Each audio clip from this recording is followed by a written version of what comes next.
ಜಂಟಿ ಅಧಿವೇಶನದ ಬಳಿಕ ಗವರ್ನರ್ ಭಾಷಣದ ಬಳಿಕ ಹೈಡ್ರಾಮಾ ನಡೆದಿದೆ. ರಾಷ್ಟ್ರಪತಿ ಮುರ್ಮುಗೆ ವರದಿ ನೀಡಿದ್ದಾರೆ ರಾಜ್ಯಪಾಲ ಗೆಹ್ಲೋಟ್.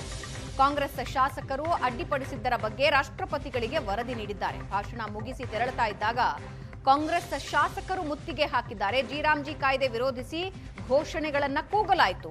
ವಿಧಾನಸಭೆ ಘಟನೆ ಬಗ್ಗೆ ರಾಷ್ಟ್ರಪತಿಗಳಿಗೆ ಗೆಹ್ಲೋಟ್ ವಿವರಣೆ ಕೊಟ್ಟಿದ್ದಾರೆ. ರಾಷ್ಟ್ರಪತಿಗಳು ಅಂಗೀಕರಿಸಿರೋ ಕಾನೂನಿನ ಬಗ್ಗೆಯೇ ಟೀಕೆ ಮಾಡಲಾಯಿತು. ಭಾಷಣವನ್ನ ಪರಿಷ್ಕರಣೆ ಮಾಡುವಂತೆ ರಾಜ್ಯ ಸರ್ಕಾರಕ್ಕೆ ಸೂಚನೆ ನೀಡಲಾಗಿತ್ತು ಅಂತ ಕೂಡ ರಾಷ್ಟ್ರಪತಿಗಳಿಗೆ ಘಟನೆ ಬಗ್ಗೆ ವಿವರಣೆ ಸಹಿತ ರಾಜ್ಯಪಾಲರು ವರದಿ ನೀಡಿದ್ದಾರೆ. ಭಾಷಣ ಮಾಡುವಂತೆ ಕಾಂಗ್ರೆಸ್ ಶಾಸಕರು ಒತ್ತಡ ಹೇರೋದಕ್ಕೆ ಪ್ರಯತ್ನ ಪಟ್ಟರು. ಭಾಷಣ ಮುಗಿಸಿ ಹೋಗ್ತಾ ಇದ್ದಾಗ ನನ್ನ ವಿರುದ್ಧ ಘೋಷಣೆ ಮಾಡಿದ್ರು. ಸಂವಿಧಾನಬದ್ಧ ಕರ್ತವ್ಯ ನಿಭಾಯಿಸಿದ್ದಾಗಿ ವರದಿಯಲ್ಲಿ ಉಲ್ಲೇಖಿಸಿದ್ದಾರೆ.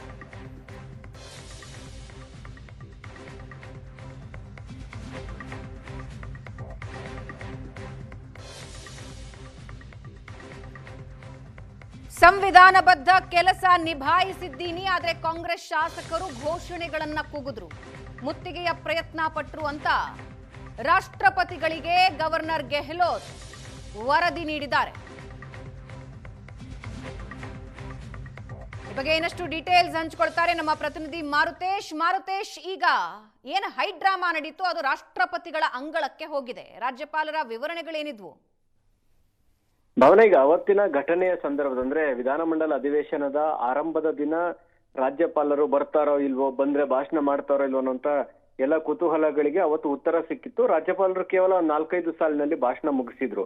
ಆದ್ರೆ ಅವರು ಹೋಗುವಂತ ಸಂದರ್ಭದಲ್ಲಿ ಅಡ್ಡ ಹಾಕಿದ ಬೆಳವಣಿಗೆ ಈಗ ರಾಷ್ಟ್ರಪತಿ ಭವನಕ್ಕೂ ಕೂಡ ತಲುಪಿದೆ. ಯಾಕೆಂದ್ರೆ ಪ್ರತಿ ರಾಜ್ಯದ ಸಾಮಾಜಿಕ ಬೆಳವಣಿಗೆಗಳಿರ್ಬೋದು, ರಾಜಕೀಯದಲ್ಲಾಗುವಂತಹ ಬೆಳವಣಿಗೆಗಳಿರ್ಬೋದು, ಅಥವಾ ರಾಜ್ಯದ ಪ್ರಮುಖ ಬೆಳವಣಿಗೆಗಳ ಬಗ್ಗೆ ಪ್ರತಿ ವಾರ ಜೊತೆಗೆ ಒಂದು ತಿಂಗಳಿಗೆ ರಾಷ್ಟ್ರಪತಿ ಭವನಕ್ಕೆ ರಾಜ್ಯ ಲೋಕಭವನದಿಂದ ವರದಿಯನ್ನ ಕಳಿಸ್ಕೊಡ್ಲಾಗತ್ತೆ. ಸೊ ಆದ್ರೆ ಈ ಬಾರಿ ಏನಾಗಿದೆ, ಈ ವಾರದ ವರದಿಯ ಜೊತೆಗೆ ಈ ವಿಧಾನಸಭೆಯಲ್ಲಿ ನಡೆದಂತಹ ಬೆಳವಣಿಗೆಯ ಬಗ್ಗೆಯೂ ಕೂಡ ಪ್ರತ್ಯೇಕವಾಗಿ ವರದಿಯನ್ನ ರಾಷ್ಟ್ರಪತಿಗಳಿಗೆ ಕಳಿಸ್ಕೊಡ್ಲಾಗಿದೆ. ಆ ವರದಿಯಲ್ಲಿ ಇಡೀ ಘಟನೆ ಏನೇನಾಯ್ತು ಅನ್ನೋದರ ವಾಸ್ತವತೆಯನ್ನ ವಿವರಿಸುವಂತ ಕೆಲಸವನ್ನ ಮಾಡಿದ್ದಾರೆ. ಜೊತೆಗೆ ರಾಜ್ಯಪಾಲರು ಇರೋದು ತಪ್ಪು ಅಥವಾ ಶಾಸಕರು ಮಾಡಿದ್ದು ಸರಿ ತಪ್ಪು ಅನ್ನೋದ್ರ ಬಗ್ಗೆ ಉಲ್ಲೇಖ ಮಾಡಿಲ್ಲ. ಆದ್ರೆ ಘಟನೆ ಏನೇನಾಯ್ತು ಅನ್ನೋದನ್ನ ಬಹಳ ಕೂಲಂಕುಷವಾಗಿ ಬರೆದಿದ್ದಾರೆ. ಜೊತೆಗೆ ವಿಧಾನಮಂಡಲ ಅಧಿವೇಶನ ನಡೆಯುವ ಹಿಂದಿನ ದಿನ ಆದಂತ ಬೆಳವಣಿಗೆ, ನಾನು ಸರ್ಕಾರಕ್ಕೆ ಯಾಕೆ ಭಾಷಣವನ್ನ ಮಾಡಕ್ ಬರಲ್ಲ ಅಂತ ಹೇಳಿದೆ ಅನ್ನುವಂತ ವಿಚಾರವೂ ಸೇರಿದಂತೆ ಕಾನೂನು ಸಚಿವರು ಹೋಗಿದ್ದಿರ್ಬೋದು, ಸಿಎಂ ಕಾನೂನು ಸಲಹೆಗಾರರು ಹೋಗಿದ್ದಿರ್ಬೋದು, ಅವರ ಜೊತೆಗೆ ಆದಂತಹ ಮಾತುಕತೆಯ ವಿವರಣೆಯನ್ನು ಕೂಡ ಕಳಿಸಿದ್ದಾರೆ. ಜೊತೆಗೆ ಅವತ್ತಿನ ಸಂದರ್ಭದಲ್ಲಿ ಕಾಂಗ್ರೆಸ್ ಶಾಸಕರು ಅಡ್ಡಗಟ್ಟಿದ್ದು ಮತ್ತು ಅವರ ವಿರುದ್ಧ ಘೋಷಣೆಗಳನ್ನು ಕೂಗಿದ್ದು ಕೂಡ ವರದಿಯಲ್ಲಿ ಉಲ್ಲೇಖಿಸಲಾಗಿದೆ. ಇದರ ಜೊತೆಗೆ ಸಾಂವಿಧಾನಿಕವಾಗಿ ನನಗೆ ಇದ್ದಂತ ಕರ್ತವ್ಯವನ್ನ ನಿಭಾಯಿಸಿದ್ದೀವಿ. ಏನು ವಿಧಾನಮಂಡಲ ಅಧಿವೇಶನದ ಸಂದರ್ಭದಲ್ಲಿ ಹೋಗಿ ಅವರು ಚಾಲನೆಯನ್ನ ಕೊಡ್ಬೇಕಾಗಿತ್ತು, ನಾನು ಹೋಗಿದ್ದೀನಿ, ಭಾಷಣವನ್ನ ಪ್ರಸ್ತಾಪಿಸಿದ್ದೀನಿ, ನಾನು ಓದ್ಲಿ ಬಿಡ್ಲಿ ಅದು ವಿಧಾನಸಭೆಯಲ್ಲಿ ಓದಿದ್ದಾರೆ ಅಂತಲೇ ಅದು ಭಾಸವಾಗತ್ತೆ. ಹಾಗಾಗಿ ನನ್ನ ಕರ್ತವ್ಯ ನಾನು ಮಾಡಿದ್ದೀನಿ ಅನ್ನುವಂಥದ್ದನ್ನು ಕೂಡ ತಮ್ಮ ವರದಿಯಲ್ಲಿ ಉಲ್ಲೇಖಿಸಿದ್ದಾರೆ. ಸೊ ಇದು ಕೇವಲ ಅಂದ್ರೆ ಈ ಬೆಳವಣಿಗೆಯನ್ನ ರಾಷ್ಟ್ರಪತಿಗಳ ಗಮನಕ್ಕೆ ತರುವಂತ ಕೆಲಸವನ್ನ ರಾಜ್ಯಪಾಲರು ಮಾಡಿದ್ದಾರೆ. ಅಂದ್ರೆ ವಾಸ್ತವವಾಗಿ ಏನೇನಾಯ್ತು ಅಂತ. ಯಾಕಂದ್ರೆ ಈಗ ರಾಜ್ಯಪಾಲರನ್ನ ವಾಪಸ್ ಕರೆಸ್ಕೊಳ್ಳಿ ಅಂತೇಳಿ ಕಾಂಗ್ರೆಸ್ ಶುರು ಮಾಡಿದೆ.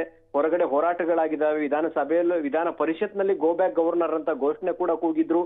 ಸೊ ಎಲ್ಲಾ ಬೆಳವಣಿಗೆಗಳ ಹಿನ್ನೆಲೆಯಲ್ಲಿ ರಾಷ್ಟ್ರಪತಿಗಳಿಗೂ ಕೂಡ ಈ ಬೆಳವಣಿಗೆಯ ಬಗ್ಗೆ ಪೂರ್ಣ ಅರಿವಿರಬೇಕು ಅನ್ನುವ ಕಾರಣಕ್ಕಾಗಿ ಈ ಬೆಳವಣಿಗೆಯದ್ದನ್ನೇ ಪ್ರತ್ಯೇಕವಾಗಿ ವರದಿ ಕಳಿಸಿದ್ದಾರೆ ರಾಷ್ಟ್ರಪತಿ ಭವನಕ್ಕೆ. ಹಾಗಾಗಿ ಇದರ ಮೇಲೆ ಏನಾದ್ರೂ ವಿವರಣೆಯನ್ನ ಸರ್ಕಾರಕ್ಕೆ ಕೇಳಲಿಕ್ಕೆ ಅವಕಾಶ ಇದೆಯಾ ಇಲ್ವಾ, ಅಥವಾ ರಾಷ್ಟ್ರಪತಿಗಳು ಅದನ್ನ ಗೃಹ ಸಚಿವರಿಗೆ ಏನಾದ್ರು ಕೇಂದ್ರ ಗೃಹ ಸಚಿವರಿಗೆ ಏನಾದ್ರು ರವಾನೆ ಮಾಡ್ತಾರಾ, ಅಥವಾ ಈ ಬೆಳವಣಿಗೆ ಮೇಲೆ ಮುಂದಿನ ರಾಜಕೀಯ ಮೇಲಾಟಗಳು ಏನಾದ್ರು ಆಗತ್ತಾ, ಇದಕ್ಕಿನ್ನೂ ಉತ್ತರ ಸಿಕ್ಕಿಲ್ಲ. ಆದ್ರೆ ಈ ಬೆಳವಣಿಗೆಯ ಪ್ರತ್ಯೇಕ ವರದಿಯನ್ನಂತೂ ರಾಷ್ಟ್ರಪತಿಗಳಿಗೆ ಕಳಿಸ್ಕೊಡ್ಲಾಗಿದೆ. ಭಾವನಾ. ಓಕೆ, ಧನ್ಯವಾದ ಮಾರುತೇಶ್.